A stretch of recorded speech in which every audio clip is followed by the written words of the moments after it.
Eu aposto um dinheiro com você que houve uma lavação de roupa suja dentro do vestiário do Botafogo. Cara, eu não tenho dúvida nenhuma disso. Não tenho fonte, não tenho nada. É uma opinião, não é uma informação. Mas eu tenho certeza que isso aconteceu. Quarta-feira, depois daquela atuação patética contra o Estudiantes lá na Argentina, o Renato Paiva falou assim: a equipe campeã já não existe. É passado. Estamos em momento de adequação. E eu confesso a você, torcedor do Botafogo, que isso me deixou mais triste do que a própria atuação e a derrota naquela quarta-feira. Porque é muito triste para a gente, depois de tanto tempo, ter um time do qual a gente se orgulha, ter um time campeão, ter um time que dominou o Brasil e o continente, e aí você ouvir 4 meses depois: ah, esse time já não existe, esse time acabou. E aí eu fiquei trocando ideia no WhatsApp com um camarada meu, botafoguense também, obviamente. Falei para ele, cara, ele decretou a morte da equipe campeã de 2024. Isso não existe. Será que ele tá tão necessitado de tirar a responsabilidade de si próprio que aí ele chega ao ponto de matar a equipe campeã? Ah, saiu o Tiquinho, saiu o Júnior Santos, saiu o Luiz Henrique, saiu o Almada. E quem ficou, camarada? Vamos falar de quem ficou? Porque senão a gente fica o tempo inteiro falando do que mudou, mas não fala do que permaneceu. E eu bato nessa tecla há muito tempo. 9 jogadores do time base do Botafogo, de 11 possíveis, são campeões do ano passado. Então, uma coisa é você falar assim: ah, houve uma queda na produção ofensiva porque o Luiz Henrique desequilibrava. Aí eu vou apertar tua mão e falar assim: beleza, aceito. Outra coisa é você falar: o time não joga mais nada, o time não marca, não cria, não ataca, não consegue ser eficiente quando teve uma chance de gol, porque saiu o Luiz Henrique Almada. Não. Aí a gente está indo do 8 ao 80, tá? Então, essa frase do Renato Paiva, cara, na boa, eu fui dormir pensando nisso, muito mais do que no jogo. Aí ontem, depois de uma exibição maravilhosa, elogia quando tem que elogiar. Exibição maravilhosa, de altíssimo nível, ele declara: vestiário é de campeões. Olha, eles sentiram o sabor de ganhar, querem correr como favoritos. Agora vamos olhar a fala completa. Eu não conheço nenhum campeão nacional que não corra como favorito. Lamento. E às vezes há pessoas que dizem: ah, não, ele está a tirar. O melhor é dizer não, não somos favoritos. Cara, ele fez uma resposta ao que ele mesmo disse, né? O melhor, não, não somos favoritos. Isso foi ele mesmo que falou, que o time não era mais o time campeão. O vestiário é de campeões. Não ganhou só o campeonato da Série A, ganhou a Libertadores. Essa gente, esses rapazes, têm que se sentir favoritos e ponto. Depois podem ganhar ou não. Perfeito. Podem jogar melhor ou pior. Mas, depois do que fizeram, não podem, não devem e não querem. Se você for ali comigo ao vestiário, olha isso aqui, cara. Se você for ali comigo ao vestiário e disser uma coisa dessas, corre o risco de ser agredido, entre aspas, porque eles querem ser favoritos, eles querem jogar para ganhar, eles querem ganhar porque sentiram o sabor do que é ganhar. Ou seja, se na quarta-feira ele mata o time de campeões do Botafogo, no sábado ele mesmo ressuscita esse time, e ele fez isso em duas frentes. Primeiro, dentro de campo, abandonando suas teimosias, cedendo às críticas, fazendo mudanças que a gente está clamando há tanto tempo, e isso não é nenhum sinal de fragilidade, não. Muito pelo contrário. Quem tem autocrítica, quem reconhece seus erros e busca mudança, na verdade é muito mais forte do que aquele que vive se escondendo e dando desculpinha esfarrapada para dizer que o que está fazendo está certo. Esse cara tá, desde que ele chegou aqui no Botafogo, estou falando do Renato Paiva, falando o tempo todo que o jogador errou, que houve falha técnica, que tomamos um gol que não podia tomar, né? Isso é muito coisa de gente covarde, não pode ser assim, não. Já dizia Leandro de Freitas: o meu Botafogo não é lugar para covarde. E eu tenho certeza que houve uma lavação de roupa, houve uma conversa interna, não sei se mediada por diretoria ou se os próprios jogadores sentaram com ele e falaram assim: "Professor, vamos trocar uma ideia? Vamos conversar aqui sobre o que tem nos incomodado e você também fala sobre o que tem te incomodado para a gente chegar a um denominador comum?" Com certeza, cara, porque não foi só mudança, posicional, estratégica, houve uma mudança na postura. O Botafogo de ontem nos lembrou o Botafogo de 2024, não é só porque ganhou não, cara. Não vamos olhar só resultado não, olha a postura. O Botafogo brigou o tempo inteiro, o Botafogo não perdia dividida. Tiveram umas jogadas que, assim, 2, 3 vezes perde, ganha, vinha alguém de carrinho atabalhoado para ganhar, para dizer: "Ó, não vai ganhar dividida aqui dentro não". Quer dizer, não vai ganhar dividida em nenhum lugar, mas aqui dentro do meu estádio, do Newton Santos, aí mesmo é que você não vai ganhar. Então, foi isso, foi isso. Foi um time que brigou, foi um time que correu, foi um time que estava estafado no final do jogo e ainda assim o Savarino deu um pique de 50 metros, 60 metros, não deixou o jogador do Fluminense chegar nele. Na corrida só, não teve drible, não teve nada ali. Jogou na frente, correu e bateu cruzado para decretar a 8ª vitória seguida sobre o Fluminense. Então, muita coisa aconteceu nessa última semana que passou dentro do Botafogo e eu acho isso muito positivo. Eu acho que isso tem que acontecer. Time grande é isso. Time grande tem pressão, tem mudança de rota, tem mudança de estratégia. É isso, cara. Não existe ficar todo jogo se esquivando da responsabilidade. Mas aquilo que tanto ele mudou ontem em relação à estratégia, em relação à formação, não foi só colocar o Mastriani, não. Não foi só colocar de volta o Vitinho. Porque esses caras, eles já, tirando o Mastriani, esses caras estão no Botafogo já desde o ano passado. Então, ele começar com o Vitinho ou com o Matheus Ponte não é uma super mudança. Ele começar com o Alex Telles ou com o Cuiabano não é uma super mudança. Todos esses caras estão lá. A única mudança de fato que ele fez foi colocar o Mastriani ao lado do Igor Jesus. O que aconteceu? Primeiro, o Mastriani fica entre os zagueiros, prende os zagueiros e com isso dá uma maior liberdade para o Igor Jesus sair da área sem que a gente perca a presença.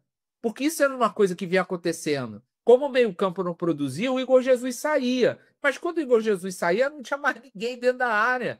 Não tinha mais ninguém próximo à área para finalizar as jogadas ou para ter presença mesmo dentro da defesa adversária. Então ele segura um jogador lá dentro, permite ao Igor Jesus sair sem que a gente perdesse a presença.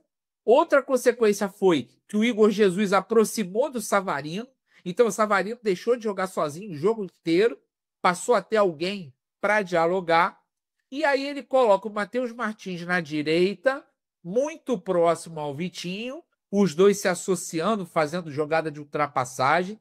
OBS, gostei muito do Matheus Martins na direita mais do que na esquerda, tá? E aqui é uma correção de rota minha, de análise minha, porque eu sempre falei, Matheus Martins joga na esquerda, Matheus Martins joga na esquerda. Só que o resultado foi que ele na direita deu profundidade que faltava ao Botafogo, jogava ele na esquerda, Arthur na direita, os dois com o pé trocado, os dois puxando para o meio o tempo inteiro, a gente não tinha profundidade nenhuma. O Matheus Martins procurou o fundo em diversos momentos, e como ele procurou o fundo, ele abriu uma espécie de corredor entre o centro e a linha lateral direita para o Vitinho. E o Vitinho soube aproveitar. Sabe por quê? Porque o Vitinho é um lateral atacante. O Vitinho é um lateral ofensivo. Ele não é um lateral defensivo. Então, quando o Vitinho não consegue atacar e fica muito restrito apenas a defender e preencher o espaço, ele não é tão eficiente. Então, uma pequena mudança na escalação permitiram várias mudanças dentro de campo, e todas essas mudanças se encaixaram. E ali todos aqueles jogadores que para muita gente não prestavam mais, todo aquele time que acabou, o time do Botafogo realmente é fraco, o elenco é fraco, não tem opção, não tem jogador, tudo isso foi por água abaixo, em 3 dias. Você acha realmente que o Renato Paiva fez um treino na sexta-feira maravilhoso, que explodiu a mente de todo mundo e fez todo mundo saber o que tinha que fazer em campo? Meu amigo, teve conversa lá dentro. Teve conversa lá dentro. E aí os jogadores chegaram para ele e falaram assim: se você aceitar a crítica, nós também vamos correr para você. E aí, quando acaba o jogo, entrevista de Marlon Freitas, o que ele fala? Compramos a ideia do treinador. Ninguém tinha dado nenhuma declaração desse tipo desde que Renato Paiva chegou ao Botafogo. Pelo contrário. E ontem ele falou abertamente isso. Compramos a ideia do treinador. Então, o treinador para de dizer que o time campeão morreu, porque nós estamos aqui. Que história é essa? Eu fui o campeão, fui o capitão do time no ano passado. Tô aqui de novo. O Gregory tá aqui. Vitinho, Alex Telles, Barbosa, Igor Jesus, Savarino. O time acabou? Não. O time campeão não morreu. E o professor admite isso publicamente. E o professor reconhece que tem que fazer algumas mudanças dentro de campo, estratégicas, posicionais, e tudo vai acontecer naturalmente. Não existe você pensar que na sexta-feira houve um treino e no sábado o time do Botafogo mudou da água para o vinho. Mudou da água para o vinho porque houveram encaixes táticos, houve mudança de postura e, com certeza, houve muita lavação de roupa suja. Eu sei que nós vimos de novo um Botafogo muito parecido com o de 2024, um Botafogo que soube ser vertical, mas que também soube trabalhar a bola nos momentos em que não tinha espaço, um Botafogo que não ficou perdendo a bola o tempo inteiro. A gente vê isso desde o início do ano. Vai para ataque, perde a bola, contra-ataque, corre para trás, desgasta o jogador, não produz nada. Não, ontem foi um Botafogo que sabia exatamente o momento de acelerar o jogo e o momento de trabalhar a bola. E dificilmente a gente perdia a bola. E quando a gente perdia a bola, o time estava tão junto, estava tão coeso dentro de campo, que rapidinho ia lá e retomava. Esse é o Botafogo. É o Botafogo que sufoca, que pressiona, que é avassalador dentro de casa. E aí é o que o Renato Paiva falou. Se ganhar um lugar no final, são outros 500. Agora, o que a gente não pode admitir de jeito nenhum é pegar um time campeão de tudo, o time que mais nos deu orgulho na história, e chegar para esse time e falar assim: esse time acabou. Esse time já era. Porque saiu o Júnior Santos, porque saiu o Tiquinho. E quando vocês falam de elenco, muito cuidado, tá? A gente tem um Santi Rodrigues que ainda não conseguiu jogar. A gente tem um Jefinho, que por mais que tenha seus problemas fora de campo, foi o melhor jogador do Botafogo em 2022 e está sendo recondicionado. É porque na hora do problema a gente fala, pô, não tem ninguém joga. Mas são caras que ainda não estão, entre aspas, à disposição. Santi Rodrigues, Jefinho, Natan Fernandes, considerado pelo técnico do Brasil Sub-20. Não vou discutir a qualidade dele, mas pelo técnico do Brasil Sub-20, considerado um dos 2 melhores da geração, tá? Então, assim, já são 3 jogadores que, na teoria, são reservas. Isso é o quê? É elenco, certo? Para volante está chegando o Wendel no meio do ano, que pode jogar como volante um pouquinho mais atrás, pode jogar um pouquinho mais à frente como 10. Então, calma, calma. Eu até acho, e sempre achei isso, que falta zagueiro. Sempre achei isso. Porque ano passado a gente também já tinha uma dificuldade. Tinha o Adrielson, né? Quantas vezes a gente já viu o Danilo Barbosa ser improvisado na defesa? Então, isso não é um problema novo desse ano. E ninguém ano passado falava que faltava elenco por causa disso, certo? E no ataque, claro, não vejo o Mastriani como um jogador do mesmo nível dos outros jogadores do Botafogo. Não vejo. Acho que ele pode sim ser útil. Acho que é super importante quando você tem um jogador que o técnico conhece e acredita, porque ele sabe como extrair o melhor dele. Então, acho que o Mastriani pode sim ser muito útil, como foi ontem. Tá? Útil. Não é o jogador que vai fazer os gols, que vai decidir os jogos. Não. É o jogador que fica brigando, que ajuda a marcar atrás, que prende o zagueiro para o Igor Jesus poder trabalhar. Ou seja, o Mastriani fez um trabalho sujo, entre aspas, para que o Igor Jesus pudesse jogar mais à vontade. Mais à vontade se associando com o Savarino. Porra, aí dá liga. Porque você tem 2 jogadores que sabem jogar próximos. E aí funciona. E aí o Matheus Martins não ficou sozinho, o tempo todo isolado lá no canto, na linha lateral, esperando alguma coisa acontecer. Ele tinha o Vitinho do lado dele. Ele tinha o Marlon Freitas, que se aproximava também o tempo inteiro. O Cuiabano ficou enfiado lá na ponta esquerda, jogando o tempo inteiro lá na frente. O Alexander Barbosa compunha como um lateral.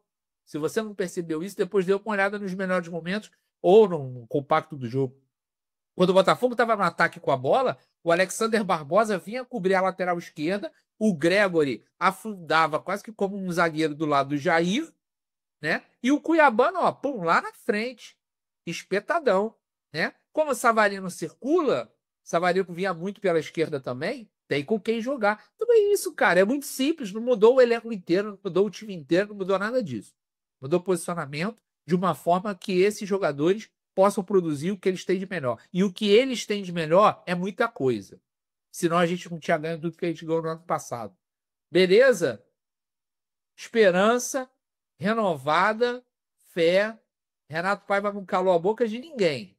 Ele aceitou as críticas, o que é o sinal de caráter. Aceitou as críticas, mudou e agora nós temos outras perspectivas para a nossa temporada. Valeu, até.